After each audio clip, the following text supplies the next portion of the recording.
Your wealth should also benefit us. Just because you've succeeded doesn't mean you can forget your duties to the family, Mandy. My mother's words sliced through the quiet elegance of the five-star hotel like a knife. My father nodded in satisfaction, and my sister Kristen briefly lifted her eyes from her phone as if to say, well, of course. At that luxurious Christmas dinner table, I sat under the gaze of predators circling their prey. How did it come to this? It had all begun with an email I received a few weeks earlier. That day, I had just closed a major deal at my New York office. As I looked out over the skyline of glittering skyscrapers, I felt proud of what I had built with my own hands. Then, my phone chimed. The sender, my mother. Subject line, Family Christmas Celebration Dinner. Honestly, I was confused. Since I'd left home, I'd had little to no real contact with my family. No matter what awards I'd earned as a student, my parents had shown almost no reaction. Handle your own affairs, my father had said before hanging up, when at the start of my business, I'd called in desperation for advice. After that, I never asked them for anything again. So why now? The email read, Dear Mandy, to celebrate your wonderful success, we've booked the finest place for our Christmas dinner this year. We want to share our pride in you as a family. Kristen is eager to see you too. Doubt swirled in my mind, but I couldn't deny the tiny spark of hope flickering inside me. Maybe, without me realizing it, my parents had changed, even if only a little. Perhaps this dinner could become a new beginning, one that might finally thaw the frost that had long frozen our family. I decided to take a chance on that fragile hope. I simply replied, I'll be there. I was unaware that I was accepting an invitation to a carefully laid trap. On Christmas Day, when I arrived at the hotel restaurant at the appointed time, my family was already there. My father wore a tailored suit. My mother was dripping with ostentatious jewelry. Kristen, absurdly out of place in that elegant setting, was busy taking selfies. Mandy, we've been waiting for you. My mother rushed over and pulled me into a tight embrace. I wrinkled my brow slightly at the overpowering scent of her perfume. My father folded his arms with satisfaction. The pride of the Hanson family. I made sure we got the best table for you. His tone implied that he was the one paying for everything. Behind his words, I could clearly sense the arrogance that said, You owe your success to me. As soon as we sat down, the flood of praise began. I read that article, The Consultant Leading the Next Generation. Do you know how proud I am to tell people I'm your mother? My mother gushed. You're proof that my parenting methods were right all along, my father said smugly, raising his wine glass. Wow, Mandy, what brand is that bag? Lend it to me sometime, Kristen added, finally glancing up from her phone. But only to inspect my accessories. I kept my polite smile. I could see right through their words. Compliments wrapped around thinly veiled expectations. The faint hope I'd carried was already collapsing into disappointment within minutes. Still, I remained composed. Even as the seafood platter arrived, their disguised probing continued. My mother asked vulgar questions. That watch must cost as much as a house, right? My father tried to connect everything to his business. Surely some of your clients could be useful to our firm. Even with the finest lobster before them, their interest wasn't in the food. It was in my assets, my value, and how much of it they could extract. I knew exactly what answer they were waiting for. The unspoken message in their words was clear. We're celebrating your success so generously. Shouldn't you offer some support in return? But I didn't take the bait. I smiled, kept my responses neutral, and sipped my wine in measured pauses, as if playing chess, anticipating their next move. When they realized I wasn't loosening my purse strings, impatience and irritation began to show. The main course arrived, a perfectly cooked masterpiece, but no one at the table cared anymore. My father frowned, stabbing his knife into the meat harder than necessary. My mother sighed dramatically, glancing sideways at me in silent reproach. As for Kristen, she had already given up on eating, idly poking at her plate with her fork while casting impatient, urging glances at our father, as if to say, Hurry up. Their behavior was so predictably clumsy, it was almost comical. By the time dessert was finished, my father cleared his throat and finally got to the point. Mandy, those who succeed have a social responsibility, especially toward their family. Your success no longer belongs to you alone. At that cue, Kristen leaned forward eagerly, as if she'd been waiting for this moment. Exactly. So, I wanted to ask you something. I'm planning to move out next year, and I'd really love a nice apartment in Manhattan. With your income, the rent wouldn't be much of a burden, right? It was a shameless demand, thinly veiled in false innocence. And she wasn't done. Oh, and about my influencer work. I think it would totally blow up if I had your business expertise behind me. You could help me out, right? Of course, since we're family, I was hoping you'd do it for free. I drew a sharp breath, but before I could respond, my mother struck again. Your wealth should also benefit us. Just because you've succeeded doesn't mean you can forget your duties to the family, Mandy. At the now silent table, I slowly set down my napkin. Anger burned behind my calm exterior, but my voice remained perfectly steady. The control honed from years of negotiation, holding my emotions in check. First, I turned to Kristen, who was watching me with a bright, expectant smile. Kristen, I wonder where that confidence of yours comes from.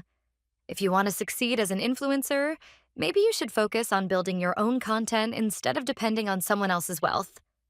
Or perhaps the kind of content you're thinking of is a guide called How to Leech Off Your Successful Sister. What? Kristen's face flushed crimson. Leeching off? That's awful. Next, I faced my father. Dad, responsibility to the family, you say? When I was sitting alone in a tiny apartment without an office, working day and night in front of a computer, where exactly was that responsibility of yours? The one time I called for help desperately, you said, handle it yourself. If my memory serves me right. My father's mouth twitched. He looked away, awkward and cornered. I only said that for your own good. Finally, I turned to my mother, who was wearing the face of a tragic heroine. And you, Mom, how can you say something like share your wealth? My success was built on loneliness, relentless effort, and countless failures. My blood, my sweat, and my tears. Why should I hand over the product of that pain to feed your vanity and laziness? My words were quiet, but they cut deep. I could feel other diners glancing our way, but I no longer cared.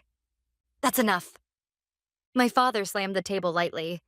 Mandy, success has changed you. How ungrateful you've become. Ungrateful? Tell me, for what exactly am I supposed to be grateful? I asked softly. For raising you, of course. For providing for you, he barked, his voice rising. What you call a gratitude, Dad, is actually a parent's legal duty to raise and educate their child. It's not an investment that earns repayment with interest. His lips trembled as if to reply, but no words came. The silence between us grew so heavy that even the distant hum of the restaurant seemed muffled. Then, as if to drop the curtain on this farce, a waiter quietly placed the bill on the table. My father looked at it, then began patting his pockets with exaggerated confusion. Oops, I seem to have left my card in another jacket. That seemed to trigger them, and both my mother and Kristen chimed in as if on cue. Oh, how dreadful. I think I left my wallet at home too. Oops, sorry, Mandy. I maxed out my card this month. All three pairs of eyes turned toward me. Ah, of course. This was the real purpose of tonight's dinner. To make me pay for their vanity, their greed, and to trap me beneath the weight of guilt and obligation. But they didn't know. I hadn't come here unprepared. As their excuses flew across the table, I reached calmly into my handbag. I caught the flicker of relief on my father's face, the look of a man who believes his plan has succeeded. My mother's eyes were already drifting dreamily toward the window, perhaps thinking of what she'd buy next. Kristen picked up her phone as if to say, I'm done here. They were certain they'd won. I slowly pulled out a small coin purse, not the sleek black card wallet they expected. From it, I took a single coin and placed it on the table with a faint clink. A dull copper coin, a single penny. Their eyes locked onto it. My father's brows furrowed, my mother's mouth fell open, and Kristen let out a bewildered, huh? I smiled calmly, met each of their eyes in turn, and said clearly, this is all I'm paying for. 1 cent. More than enough for what you've given me. There was silence for the next few heartbeats. Then my father's face turned crimson with rage. Mandy, how dare you insult us like this? Insult? I replied coolly. No, I'm simply stating a fact. This coin represents the exact value of what you've given me. Enough of this nonsense. He pushed his chair back and was about to stand when I quietly raised my hand toward the restaurant's entrance. A man in a dark suit carrying a briefcase walked toward us with deliberate, unhurried steps. Who are you? My father demanded. The man gave me a polite nod, then took several documents from his case and laid them before my father. Mr. Hansen, my name is Victor, an attorney representing Miss Mandy Hansen. I must inform you that tonight's conversation has been fully documented as a coordinated attempt at financial coercion and psychological intimidation. Victor is my company's legal counsel. He placed a small voice recorder on the table and the air froze instantly. My mother's face went pale. Kristen nearly dropped her phone. Then Victor slid one final document into the center of the table. And this is a restraining order issued by the court against all members of the Hansen family, prohibiting contact with Miss Mandy. Restraining order. The words hit them like a spell. My once arrogant father was struck dumb. My mother covered her trembling mouth with one hand. Kristen just stared between Victor and me, her face drained of color. I could almost see their thoughts racing. About reputation, about the neighbors, about the scandal this would cause among the so-called local elite. The unruffled Victor, any violation of this order will result in immediate legal action. You may contest it in court, but given the audio evidence from tonight, that would not be advisable. I stood up slowly. I slipped my handbag over my shoulder, smoothed a crease from my dress, and turned away from the stunned faces of my family. Without a single word, I walked out of the restaurant. Outside, the December air bit at my skin, cold, clean, liberating. The noise of New York surrounded me, bright and alive, like a fanfare celebrating my freedom. I drew in a long breath. For the first time in years, I felt the heavy chains around my heart fall away. But as expected, their retaliation began the very next day. They couldn't contact me directly. The restraining order forbade it. So they chose another battleground: social media. My mother posted a heavily filtered selfie on Facebook, her caption dripping with passive aggression. There is no pain greater than being betrayed by the daughter you raised with love. Success can make people so cold. The comments flooded in. So sorry for you. How heartbreaking. She'll regret it someday. My father wrote in a private online forum for local business leaders. Parenting is difficult. We tried to teach our daughter independence, but perhaps we went too far. She seems to have forgotten what family means. But the worst offender was Kristen. She posted a video to her Instagram story, her face swollen from crying, and acted as if she were the tragic heroine. My beloved sister misunderstood me, but I believe that one day she'll understand. They were desperate to portray me as a cold-hearted villain who had abandoned my family in pursuit of success. But once again, they underestimated me. For several days, I watched their little theater unfold in silence. A few friends and colleagues messaged to ask if I was okay. I replied simply, I'm fine. No arguments and no explanations. I let the storm burn itself out. My silence only fueled their false narrative, emboldening them, making them louder, more dramatic, more reckless. And then the time came. I contacted Victor and set the second stage of my plan in motion. It took the form of an article, but not one written by me. I commissioned one of the most influential online business magazines in the country. The title read, Exploitation in the Name of Family, the Hidden Enemy Every Successful Person Faces. It was written as the anonymous confession of a successful woman. Every detail, every incident, every piece of evidence I'd provided through Victor was laid out, calmly, meticulously, without embellishment. Copies of the emails where they'd refused me help, records of their repeated financial demands, and of course, the full transcript of that Christmas dinner, the one captured on audio. The article also included commentary from experts on financial abuse and narcissistic parenting. It wasn't a personal vendetta. It was a carefully framed exposé, positioning the issue as a broader social problem faced by many successful individuals. The moment the article went live, it exploded. This feels like my own story. So, this is what people mean when they say your relatives multiply after you succeed. Because we're family. The most toxic phrase in the language. The comment section swirled with empathy, outrage, and reflection. My name appeared nowhere. But anyone who had seen my family's previous posts could easily connect the dots. Within hours, the tone in my mother's Facebook comments began to shift. Are you sure your daughter's the only one at fault here? After reading that article, I see things differently. My father's online circle fell silent. And Kristen's inbox was probably flooded with messages like, "Wait, is that article about your family?"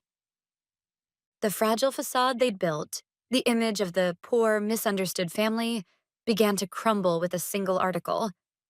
They were being undone on the very battlefield they had chosen.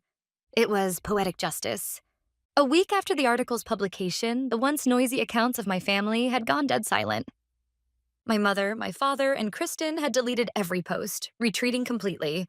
For people who prized reputation above all else, to be exposed online as the archetype of a parasitic family must have been unbearable humiliation. For me, peace had finally come. I focused on my work again, spending quiet evenings with friends I could trust. I will no longer let my family's unreasonable demands disturb my peace of mind.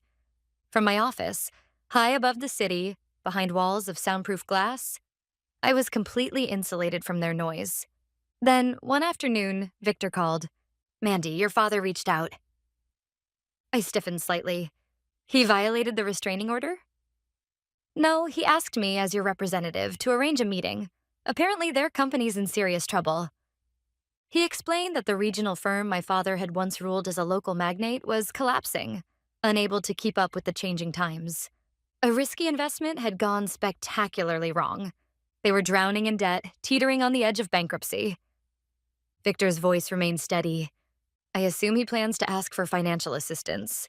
You're under no obligation to meet him, of course. I'll decline on your behalf if you wish."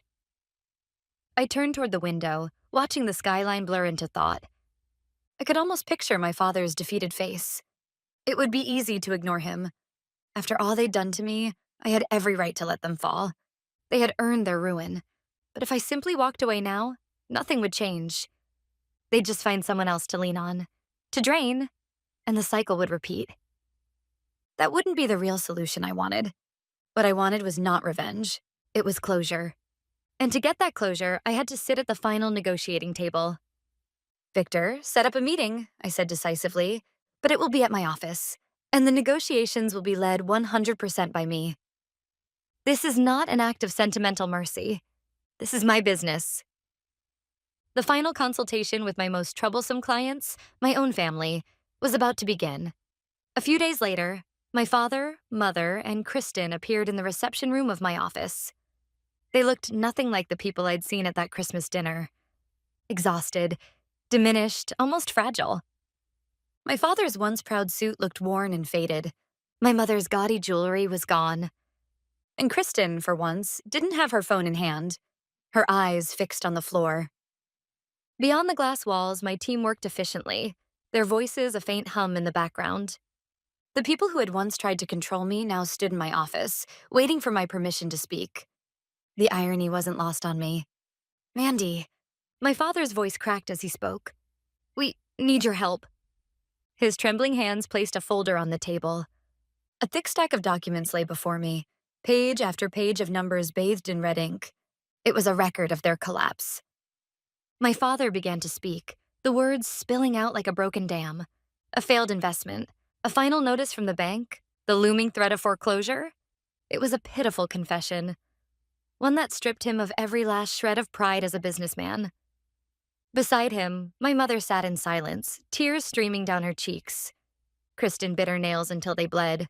I listened without interrupting, and as he spoke, old memories rose unbidden from the depths of my mind. It was the day of my college graduation.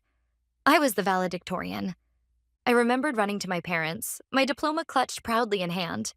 My father's first words were, "So you can finally be of use to the family." Not, "Congratulations." My mother had simply said, "I need to help Kristen pick out her dress." Barely even looking at me.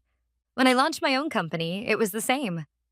After countless sleepless nights of planning, the day I signed the lease on my first office, I had called my mother in excitement. She sighed and said, "Instead of walking such a dangerous path, why don't you just find a good man and settle down?" Not once had they ever looked at my ambitions or dreams and seen them for what they were.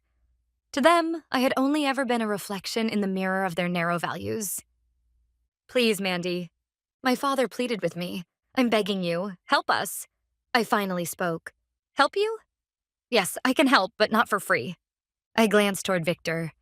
He slid a prepared contract across the table. What is this?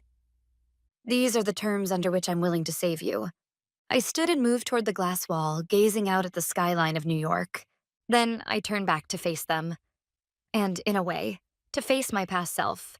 I'm not just offering money, I'm offering a new kind of relationship. They stared at the contract, stunned. I began to read the terms aloud one by one. My voice rang clear in the silence of the office. Article 1. The funds I provide will be considered a loan. Repayment terms will be determined in consultation with a financial planner of my choosing. This is not charity. It's business. My father looked up, but no words came. Article 2. Partial management rights will be transferred to a representative I appoint. Your reckless system must be dismantled and rebuilt from the ground up. That is the natural right of any investor seeking to protect their capital. My father's lips quivered. He knew what it meant. That the castle he'd built and rotted from within would now bear my flag. Article 3. You are strictly forbidden to use or mention my name, my company, or any details of my private life, on social media or elsewhere, without written permission. You will never again use me as a prop for your pride. My mother gasped. It was the moment I took away one of her favorite forms of validation. Article 4. All future financial matters or requests must be submitted in writing through my attorney, Victor. No emotional phone calls, no surprise visits. From this moment on, we will not act as a family bound by emotion, but as partners bound by a contract. Kristen finally raised her head, glaring at me. This is like treating us as strangers. Yes, that's right, I replied immediately. Because you've treated me worse than you would a stranger. So let's start from there. A clean slate as business partners governed by rules. And then came the final clause. Article 5. If you violate any part of this agreement, the loan is immediately revoked. Full management control transfers to me, and our relationship, personal and professional, is permanently severed. There will be no second chances. I pushed the contract toward them. Whether you sign or not is your choice. They looked at one another, speechless. The so-called family bond that had once bound me like a chain now held no power at all. Only the cold logic of business remained. So, ironically, that was also the only thing that could save them now. My father picked up the pen with trembling hands. He was no longer the respected patriarch or the local magnate, just a defeated man. My father signed and my mother followed. Kristen glared one last time, then, urged by my father, scribbled her name as well. The contract was complete. It was perhaps the most important one of my entire life. The long battle was finally over. 6 months later, my father's company was slowly rebuilding under the guidance of the professional team I'd assigned. He stepped down from management and now serves quietly as an advisor. My mother's social media account, once filled with showy posts, now features only photos of her garden. Kristen rented a small apartment on her own and is working part-time while trying to become an influencer. She never mentions my name again. All communication still goes through Victor. Once a month, I receive a report on the company's recovery, and nothing more. I finally have the peace I had always wanted. Steady, unemotional, and quiet. I haven't saved my family, nor have I punished them. I have simply reconstructed them. Rather than mourn what was broken, I have rebuilt it under new rules. We often excuse cruelty with the phrase, because we're family. But I've learned something. True family isn't built on endless tolerance. It's built on mutual respect. And when that foundation doesn't exist, you have to build it yourself.